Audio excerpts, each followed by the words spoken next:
curio sellers in the streets. One of the other things that comes up in terms of the way they look is the domed head. Now, I was in Egypt recently and saw depictions of Nefertiti and the Akhenaten family, and they had big domed heads. Is this a connection? Yes, yes, sir. You see, we human beings tend to imitate those creatures that we call gods. It's going on even now. When African women saw white people, they named them Abelungu, which literally means the gods. And today, in America and in Africa, black women and some black men are going out of their way to give themselves hair which is European and not African in character. Now this thing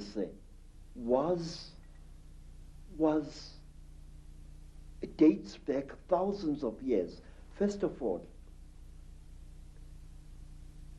the one race of the Chitauri, the ones that are called Nomo or Nomo by the Dogoni people, are depicted as having beard-like growths of the same type that look like the beards of Egyptian pharaohs.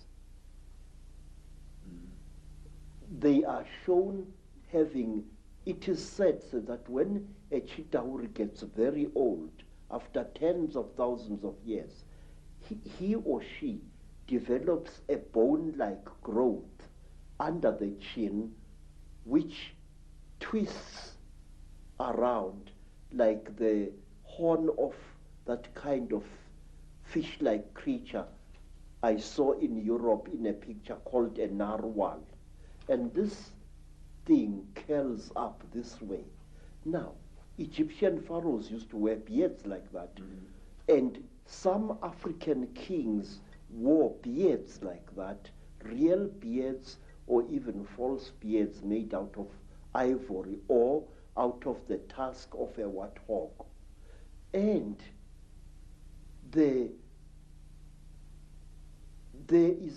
was a time definitely in history when African kings as well as Egyptian pharaohs went out of their way to imitate the appearance of the Chitauri.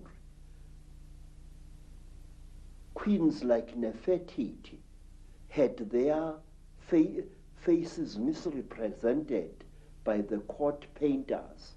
They looked exactly like the Chitauri as near as possible. The high cheekbones, the drooping chin, the unusually large head. African sangomas, African inyangas, ancient Egyptian pharaohs, all of them used to wear headdresses that made their heads look much larger than they actually were. If you look, say, at the crown, certain crowns worn by Egyptian kings, the whole head, the crown, is intended to be an extension of the pharaoh's head to give the pharaoh an appearance of above average intelligence. In Africa, we had kings who favored headdresses made out of the scrotums of elephants or rhinoceroses or even buffaloes. A scrotum which was dried and made bulbous and worn on the head by the king to make his head look larger than it was.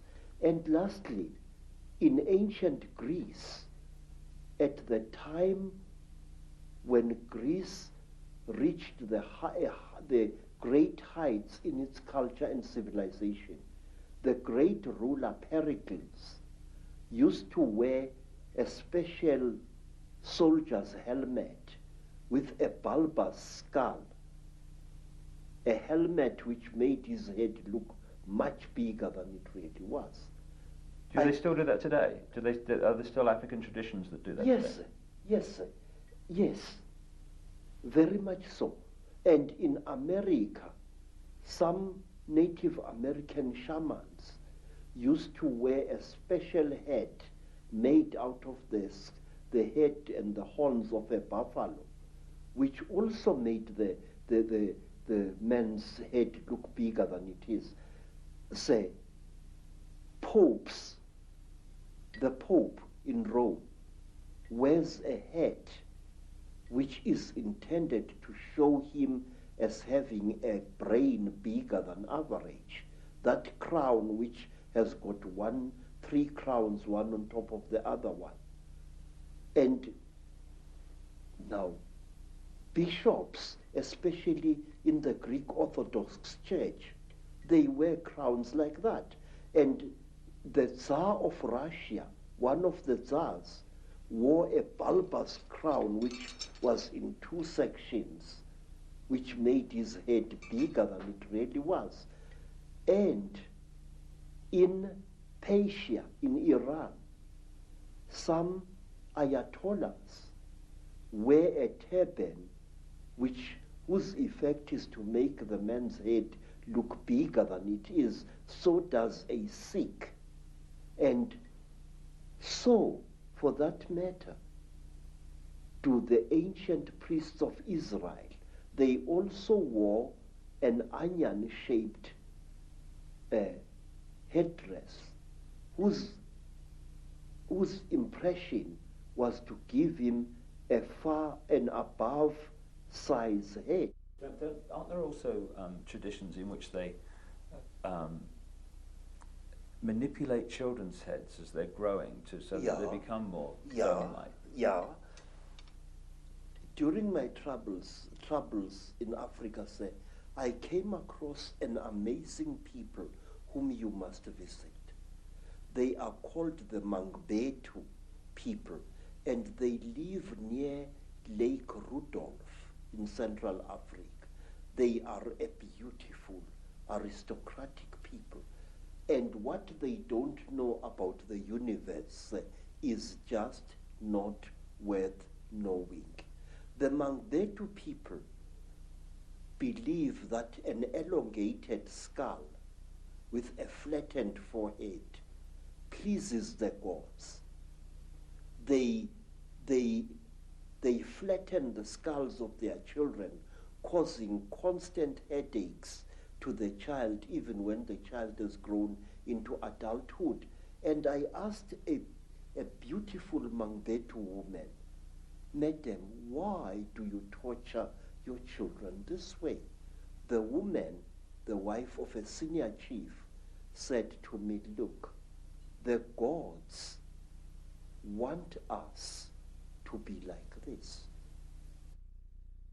The story that you're telling, Credo, from the African perspective, is it in effect the same story as told in the tens of thousands of clay tablets found in what we now call Iraq, who become known as the Sumerian tablets, that talk about a race of gods called the Anunnaki, who came in and brought knowledge, ruled the people, and interbred with them?